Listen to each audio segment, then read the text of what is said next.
कि मैं घर में लड्डू गोपाल रखी हूँ। जैसे यहाँ आना हुआ तो हम अपने पड़ोसी को दे दिए हैं, तो इस सब लोग बोलते हैं कि ये पाप है, उनका सिंहासन कभी उठता नहीं है, अपने घर में ही रखो। अब क्या करें, तो हम जैसे यहाँ आए हैं तो बगल में दे के आए हैं। ठीक है, कोई मंदिर हो आसपास, मंदिर में भी रख सकते हैं, बाकी आप घर पे कोई नहीं है अब? नहीं, किराए से रहते हैं महाराज जी, रीवा में बच्चे पढ़ते हैं छोटे छोटे। कोई बात नहीं, मंदिर हो पास में दे आए हो, ठीक है। भाव से जहाँ हो यहीं से भाव से ऐसा स्नान करा रहे हैं, भाव से उनको भोग लगा रहे हैं, खाने के पहले उनको स्मरण करके भोग लगा दिया करो भाव से। बगल में भी सेवा करवा सकते हैं किसी से। सही है जी, कोट कोट प्रणाम। पड़ोसी कब काम आएंगे बेचारे। कि जब मैंने ना बहुत सारी घर में मतलब 3 बिल्लियाँ पाल रखी हैं, पर बिल्लियाँ, हाँ बिल्लियाँ, हाँ, तो मैंने मतलब जितने भी गली में घर हैं, मतलब लोग बाग हैं ना, वो सब उस बिल्लियों को भगाते हैं, कहते हैं कि ये अशुभ होती है, इन्हें घर में नहीं रखना चाहिए। तो आप बताइए कि मैं उन्हें घर में रखूं कि नहीं? नहीं, बिल्लियाँ रखना अशुभ नहीं होता। बिल्ली तो पहले के ज़माने में तो बिल्ली सबके घर में जाती ही थी। तो आप ऐसा करती हो कि बिल्लियों से पड़ोसन का दूध मंगवा लेती हो? नहीं। हैं? और खुद पी जाती हो, ऐसा तो नहीं करती हो? नहीं। चलो अच्छा है। सुनो, और अरे काहे तुम मैया बात नहीं करने दे रही छोरी से, तुम्हारी तरफ छुड़वा देंगे एक आध बिल्ली। गुरुजी मेरी मम्मी है। हाँ सुनो, तो बिल्ली रखना कोई बुरा नहीं होता, आप उसको दूध भी पिलाया करो और बिल्ली की सेवा। देखो, हर प्राणी की सेवा करना चाहिए, हर जीव में दया का भाव रखना चाहिए। कोई भी जीव हो, कोई बुरा नहीं होता। भगवान ने जिसको बनाया है वो सब अच्छे ही हैं। जैसे जो मेरी मौसी है ना, उन्होंने मतलब बाहर अपने घर में ही एक शिवलिंग रख रखे हैं, ठीक है। तो बिल्लियाँ वो दूध चढ़ाती हैं, तो बिल्लियाँ आती हैं उस शिवलिंग पे से दूध चाट जाती हैं, तो मतलब वो है ना, उन्हें भगा देती हैं, मार देती हैं। सही है, कोई दिक्कत नहीं है। बिल्ली अपना काम करती है बेचारी, उसके बाद दूध नहीं है, वो शंकर जी को चाट चाट के सेवा कर रही है शंकर जी की। वो भी तो भजन है जी। शंकर जी तो बड़े दयालु हैं, बिल्ली शंकर जी को चाट रही है तो शंकर जी उस पर भी खुश हो जाते हैं। जी गुरुजी।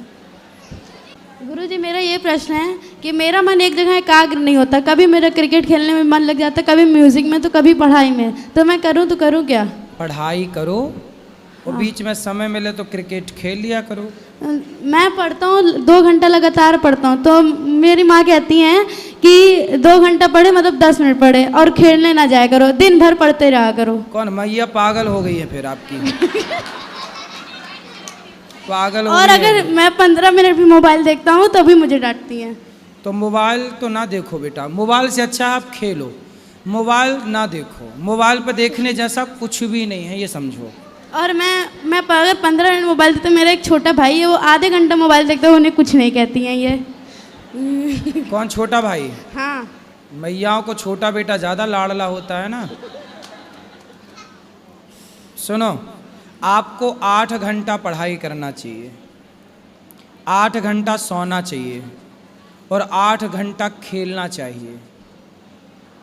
8 तिया 24। ये रूटीन बच्चे जितना खेलेंगे उतना शारीरिक तौर पे विकसित होंगे। यदि आप खेलने नहीं देंगे तो बच्चे अपाहिज हो जाएंगे, बच्चे डिप्रेशन में चले जाएंगे। ज़्यादा ज़रूरत से ज़्यादा अमृत भी नुकसानदायक है। जो पढ़ाई, माँ आजकल की बस पढ़ो पढ़ो पढ़ो, पागल हो गई हैं मम्मी आजकल की कलयुगी। दिन भर पढ़ो, काहे पढ़ो भैया, खेलो भी तो।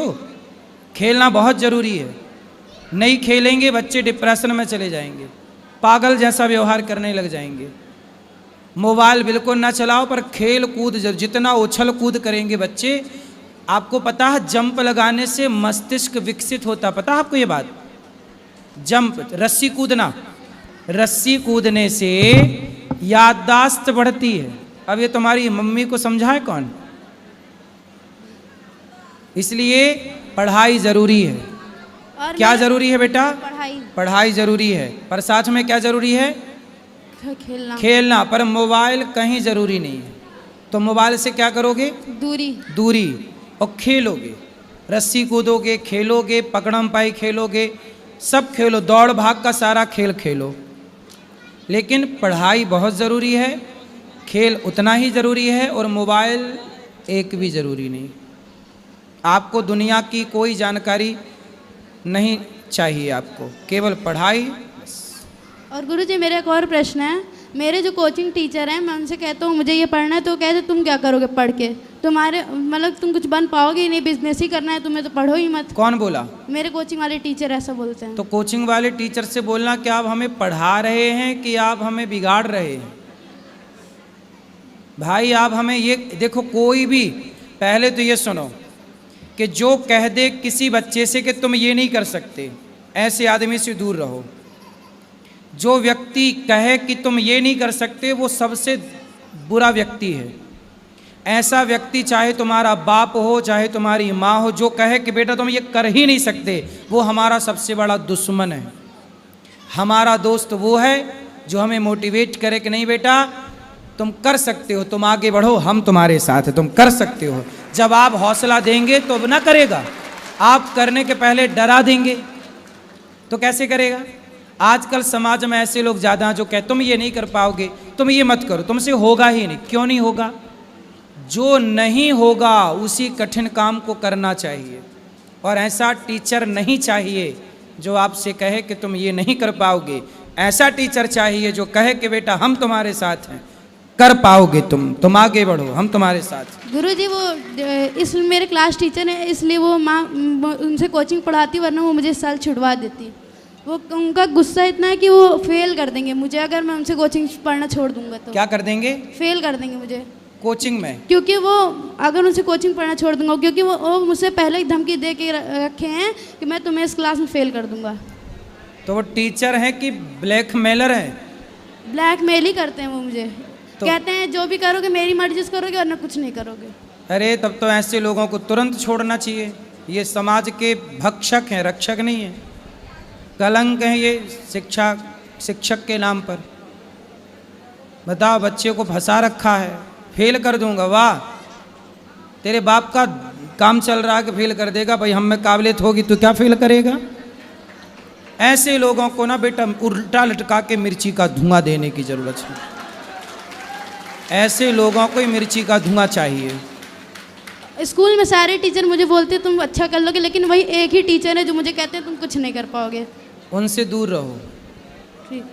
और सुनो, एक तरह से ये बात यदि हम पॉजिटिव वे में लें तो ये बात सही भी है कि आपको कोई ये कहने वाला है कि तुम ये नहीं कर पाओगे, इससे क्या होगा, आपको वो और करना चाहिए।